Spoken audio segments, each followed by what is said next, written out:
Hi everyone, welcome back to Cogent English. And today I would like to introduce the two terms Lang and Parole.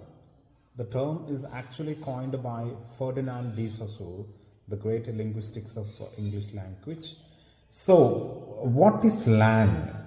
It is an abstract system of language, which includes rules, sentence structure, etc.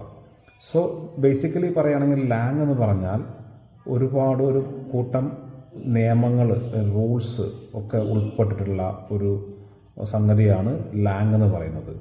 അപ്പോൾ നമുക്കറിയാം ഒരു sentence create ചെയ്യാൻ എന്തൊക്കെ വേണം എന്നുള്ളത് അറിയാം. Parts of speech, we know the proper use of tenses, everything, ഇതെല്ലാം ഉൾപ്പെടുന്നതാണ് ലാങ് എന്ന് പറയുന്നത്. ഇനി വാട്ട് ഈസ് പരോൾ? പരോൾ എന്ന് പറഞ്ഞാൽ ഈ സംഗതികളൊക്കെ യൂസ് ചെയ്തുകൊണ്ട് പെർഫെക്റ്റ് ആയിട്ട് അട്ടർ ചെയ്യുന്ന ആളുകൾ,